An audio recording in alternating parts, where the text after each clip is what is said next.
जय मसीह की मेरे भाई बहनों, कैसे हैं आप लोग। आशा है आप लोग बहुत अच्छे होंगे, स्वस्थ होंगे। प्रभु आप सभी को बचा संभाल के रखे होंगे मेरे प्रिय भाई बहनों। तो मेरे प्रिय भाई बहनों, बहुत सारे मसीह भाई बहनों को ये पता नहीं है कि अनंत जीवन क्या है। अनंत जीवन का मतलब क्या है। क्या प्रभु ने हमें पहले से ही अनंत जीवन जीने का अधिकार दिया है, या अभी हमें अनंत जीवन जीने के लिए परिश्रम करना पड़ेगा। क्या हम जानते हैं। बहुत सारे मसीह भाई बहन नहीं जानते हैं कि अनंत जीवन क्या है। तो आइए आज हम इस वीडियो के माध्यम से जानते हैं कि अनंत जीवन क्या है। आइए हम लोग मिलके देखते हैं। हम बोलते हैं ए खुदा बाप। क्यों लोग ऐसा बोल रहे हैं? क्योंकि वो नहीं जानते कि वो कौन है मसीह में।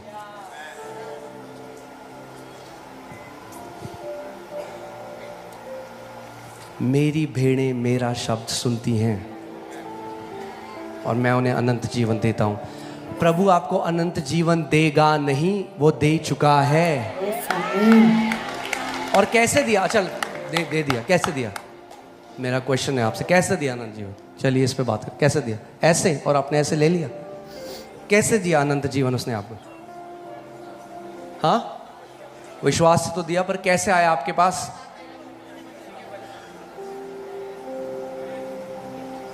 अनंत जीवन क्या है? विश्वास। यूहन्ना 1:4 लगाइए। अनंत जीवन परमेश्वर जोई, जो नेचर है परमेश्वर का। कैसे दिया परमेश्वर ने? आपके पिता ने आपको स्वभाव कैसे दिया? कैसे आया आपके पास? आपके पिता का स्वभाव कैसे आया? कैसे आया? कैसे आया? कुछ को तो पता ही नहीं है। पता नहीं कैसे आया। अरे जन्म के द्वारा आया, लहू से आया। जब हम परमेश्वर से जन्मे तो वो अनंत जीवन जो परमेश्वर का है उसने हमें दे दिया। मगर कैसे दिया? क्योंकि हमने उससे जन्म लिया, उसके द्वारा उसने हमें अनंत जीवन दिया। यूहन्ना 1:12 कहता है, परंतु जितनों ने उसे ग्रहण किया उसने उन्हें परमेश्वर की संतान होने का अधिकार दिया। वे ना तो जो मांस और लहू से, जो इंसान की इच्छा से, मगर परमेश्वर से उत्पन्न हुए हैं। कैसे आया आपके पास नेचर? परमेश्वर उस जन्म के द्वारा आया। आमीन। अब अगर वो आपके अंदर वो नेचर आ गया, अनंत जीवन आपके अंदर है, तो उसको कोई छीन नहीं सकता।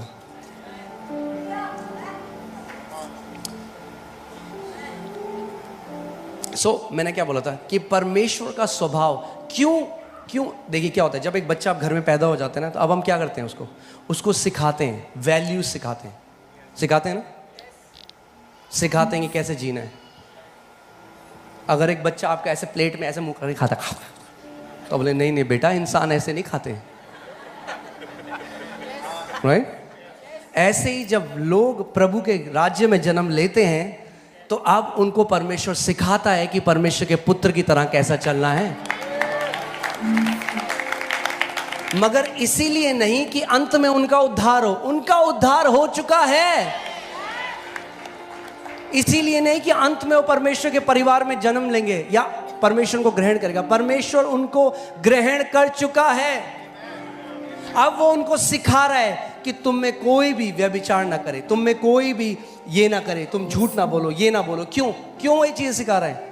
वो सिखा रहा है कि परमेश्वर का स्वभाव कैसा है, कि हम अपने पिता की तरह चलना सीख सके। मगर इसीलिए नहीं कि आपको उद्धार मिले। अंत में आपको उद्धार मिल चुका है।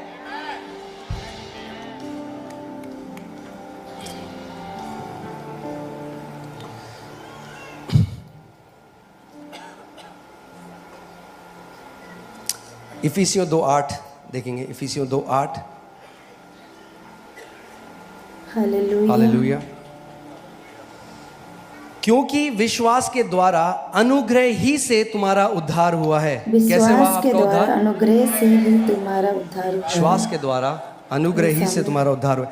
और ये तुम्हारी ओर से नहीं, वरन परमेश्वर का दान है। क्या है परमेश्वर का?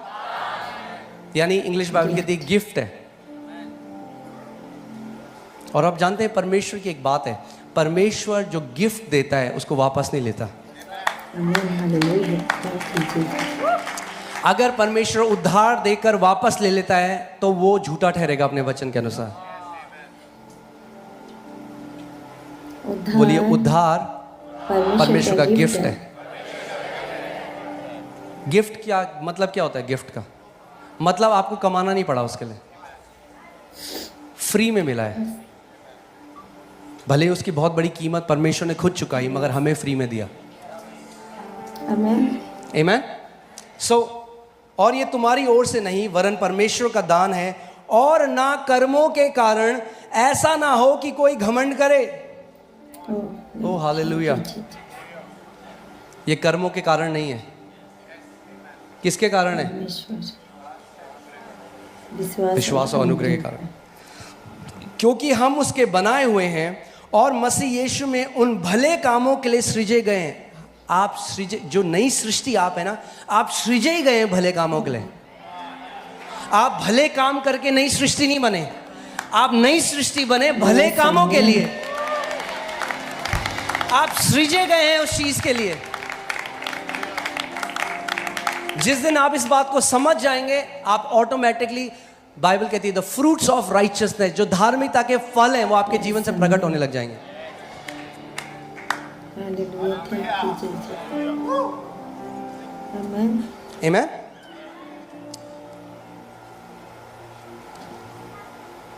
क्योंकि हम उसके बनाए हुए हैं और मसीह यीशु में उन भले कामों के लिए सृजे गए हैं जिन्हें परमेश्वर ने पहले से हमारे करने के लिए तैयार किया। Hallelujah. हालेलुया। सो नाउ जब आपको उद्धार मिल गया, आप परमेश्वर के बेटे और बेटी हो गए। Now you are just learning to function as sons and daughters. अब आप सीख रहे हैं इस पृथ्वी में परमेश्वर के बेटे और बेटियों की तरह कैसे चलना है।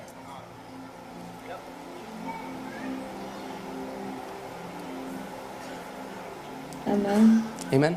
नेशनल ज्योग्राफिक में मैं एक बार एक डॉक्यूमेंट्री देख रहा था, उसमें दिखाया था कि एक परिवार ने क्या किया, एक बंगाल के टाइगर को अपने घर पे रख लिया जब वो छोटा था। वो बड़ा हो गया। जब वो बड़ा हो गया तो वो इतना भारी हो गया कि बच्चे हर्ट होने लगे। तो फैमिली ने सोचा अब हमें इसको वहाँ पे जंगल में छोड़ना है। मगर क्योंकि उनके घर में बहुत सारे कुत्ते थे, यद्यपि वो बंगाल टाइगर था जो वन ऑफ द फियर्सेस्ट टाइगर होते हैं, बहुत ही खुखार होते हैं, मगर वो पालतू कुत्ते की तरह था क्योंकि उसको नहीं पता था वो कौन है। क्या उसके अंदर नेचर था एक टाइगर का? हाँ। so कुछ लोग कह रहे नहीं, हाँ भाई पैदा हुआ था वो टाइगर की तरह, इसलिए नेचर था टाइगर का।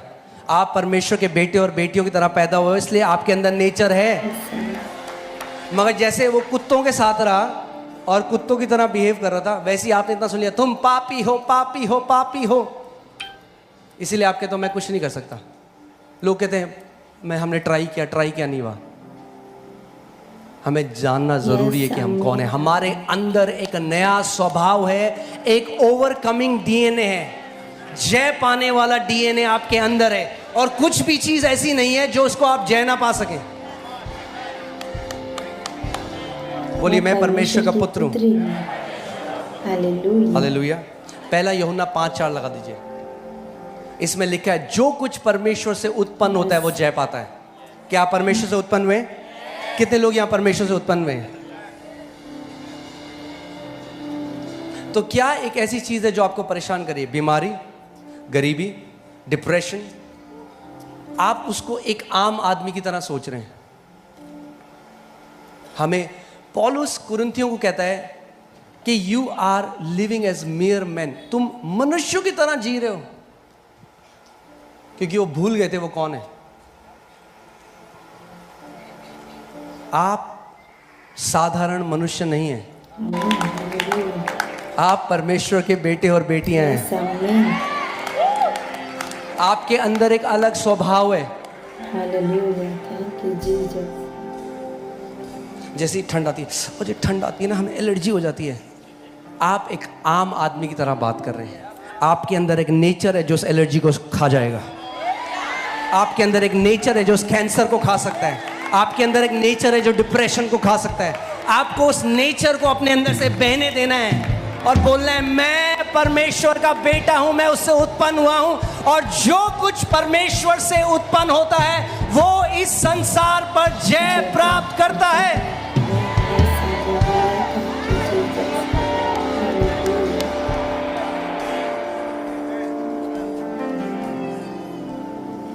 एक बार एक बहन मेरे पास आई, बोला पास्टर जी मैं सिगरेट पीती हूँ और शैतान मेरे को कॉन्डमनेशन, मेरे अंदर दोष लगाता है चर्च आने के लिए। अब हो सकता है कि मैं एक सेल्फ राइचियस हिपोक्रेट की तरह उसको बोलता, अच्छा सिगरेट पीती है, निकल जाओ चर्च से बाहर। मैं आपको सच बता रहा हूँ जो मैंने उस बहन को बोला, मैंने कोई बात नहीं बहन, मैं भी पीता था प्रभु में आके। यीशु मसीह की तरफ देखते रहो, बढ़ते रहो, कब ये आदत खत्म हो जाएगी आपको पता नहीं चलेगा। और एग्जैक्टली ऐसा ही उनके साथ हुआ। जब छोटा बच्चा पैदा होगा तो डायपर में पॉटी भी करेगा और खाना भी गिराएगा हर जगह, मगर उसको बढ़ने दो। अपने अंदर जो मसीह है उसको बढ़ने दो। आमीन। जो मसीह आपके अंदर रहता है, जो आप नहीं कर सकते अपनी स्ट्रेंथ में, मसीह आपके द्वारा करेगा। यही ग्रेस है, यही अनुग्रह है। जो आप नहीं कर सकते वो मसीह जो आपके अंदर रहता है वो कर सकता है। वो आपको उस डिप्रेशन से बाहर निकाल सकता है, वो आपको उस आदत से बाहर निकाल सकता है।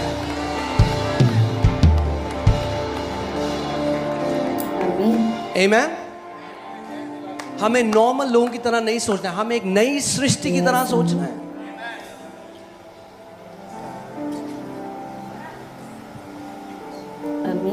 आमीन।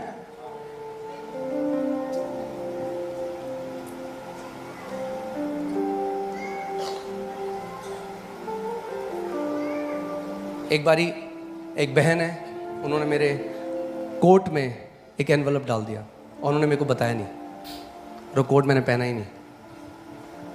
और उसके बाद उन्होंने मेरे को 4-5 महीने बाद बताया कि मैंने आपको ना, मैंने वो एनवलप डाल दिया। अगर आपको नहीं पता आपके पास क्या है तो आप उसको इस्तेमाल भी नहीं कर सकते। जानना बहुत ज़रूरी है कि आपके आत्मा में आज क्या है, वरना आप भी सोचोगे मुझे साइकेट्रिस्ट के पास जाना है, मुझे भी वही गोलियां खानी है। आई एम नॉट अगेंस्ट अगर कोई बंदा यहाँ पे जा रहा है, मगर मैं, आप वो जाते रहिए, बट मैं क्या कह रहा हूँ, आपके अंदर एक अलग स्वभाव है, आपके अंदर एक अलग स्वभाव है। और अभी भी हम लोग, हम में से हर कोई व्यक्ति कोई सिद्ध नहीं हुआ, हम लोग सीख रहे हैं इस नेचर को अपने अंदर से और बाहर लाने का। इसीलिए बाइबल कहती है work out, not work for your salvation, work out your salvation. अपने उद्धार को जो तूने पाया है उसको कार्यशील होने दे, उस नेचर को कार्यशील होने दे, उस नए गॉड डिवाइन नेचर को, परमेश्वर का जो स्वभाव तेरे अंदर है। इसीलिए तो आप जानते हैं मृत्यु का आपके ऊपर कोई अधिकार नहीं है। क्यों यीशु मसीह नहीं मरा, मतलब मर के जिंदा क्यों हो गया? क्योंकि वो ये उसके अंदर परमेश्वर का नेचर था, स्वयं परमेश्वर था उसका, उसने वही नेचर तो हमें दिया। इसीलिए तो वो कहता है जो मुझ में विश्वास करता है यदि मर भी जाए तो भी ना मरेगा, क्योंकि ये नेचर आपको मरने नहीं देगा।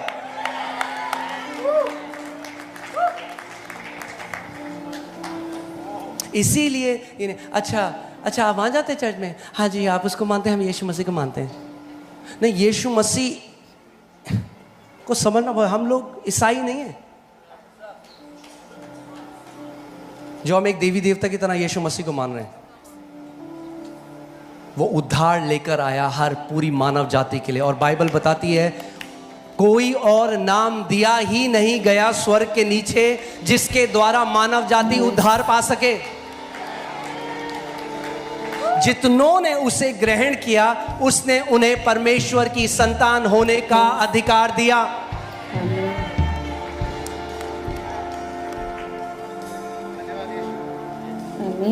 आमीन। और परमेश्वर इतना उत्सुक है कि उसके बेटे जो हैं, जब मैं बेटे कह रहा हूं तो सारी बहनें भी हैं उसमें, जो उसके पुत्र हैं, वो राज्य और प्रभुता करें। कि जिस दिन आपने नया जन्म पाया, आत्मिक स्थानों में उसने आपकी आत्मा को बिठा दिया। कर आप यहां से जी, ये तेरी राइट इमेज है कि तू स्वर्ग में मेरे साथ बैठा हुआ है, कि तू प्रभुता करे। मैंने आपको याद है पिछले संडे हमने देखा था कि हम लोग क्यों बनाया उसने, पुत्रों का शासन अधिकार, अगर आपको याद है, इसलिए मैंने इतना हेवी वर्ड डाल दिया, भूलो ना। बोलिए हम अधिकार के लिए पैदा हुए हैं। अगर हम अधिकार के लिए पैदा हुए हैं तो सबसे पहले अधिकार हम पता किस चीज में दिखाएंगे, ये जो हमें एलर्जी हो जाती है छोटी छोटी, यहां से शुरू करेंगे हम अधिकार करना। जब भी फरवरी आता है ना तो मैं होता है, ओके हम वहां से शुरू करेंगे। जो चीज छोटी छोटी हमें परेशान करी हम वहां से अधिकार शुरू करेंगे। फिर से लगाइए पहला यूहन्ना 5:4। मैं चाहता हूं आप देखिए इस बात को। Hallelujah, hallelujah. इस चेतना में जीना बहुत जरूरी है कि आपके अंदर एक नया नेचर है। एक क्या नया आपके अंदर एक नेचर है, नया स्वभाव है। क्योंकि जो कुछ परमेश्वर से उत्पन्न हुआ है वह संसार पर शायद जय प्राप्त करेगा। जय प्राप्त करता है, और यह विजय जिससे संसार पर जय प्राप्त होती है हमारा विश्वास। यानी अगर आप परमेश्वर से उत्पन्न हुए हैं तो आपके अंदर वो ओवरकमिंग डीएनए है। क्या है आपके अंदर? डीएनए है।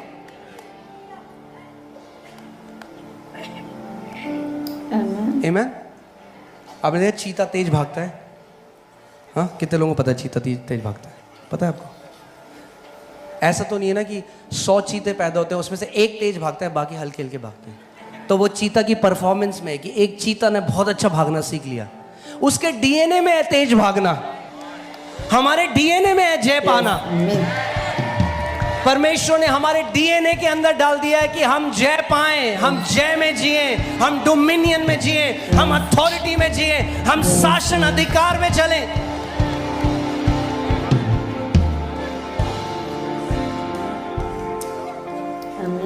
Amen. Hallelujah. Hallelujah. Thank you, Lord Jesus.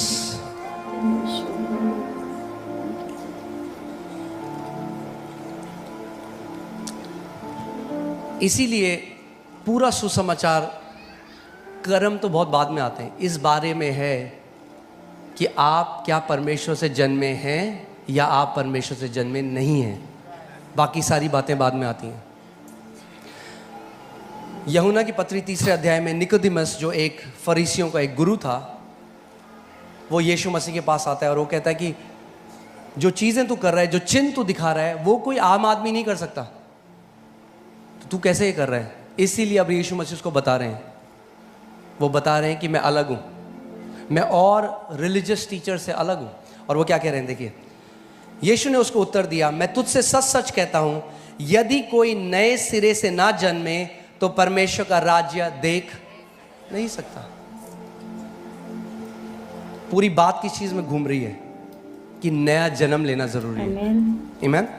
Nicodemus ने उससे कहा, मनुष्य जब बूढ़ा हो गया तो कैसे जन्म ले सकता है?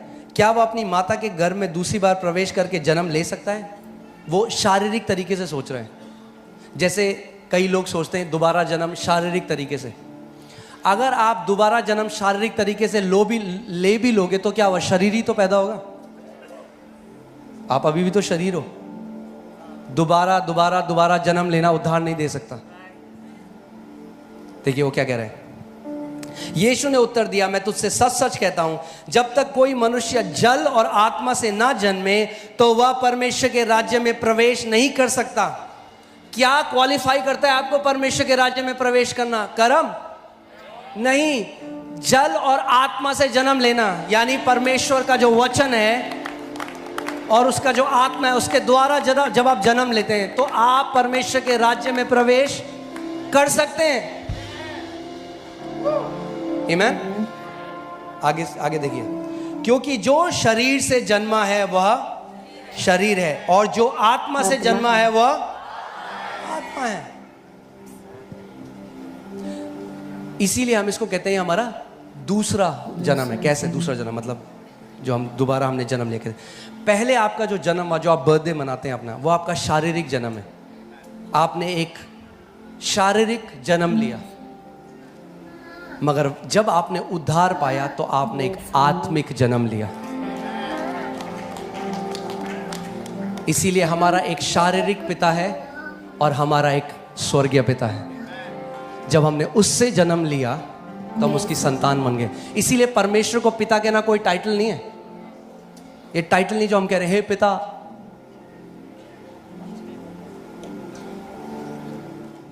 तो देखिए मेरे भाई बहनों, अनंत जीवन का मतलब क्या होता है। तो मेरे प्रिय भाई बहनों, आशा है मुझे कि आपको ये वचन अच्छा लगा और प्रभु आपको बहुत आशीष दे इतना अच्छा वचन के लिए, और जो ब्रदर वचन बांटे उनको भी बहुत आशीष दे। जय मसीह की मेरे भाई बहनों, गॉड ब्लेस यू।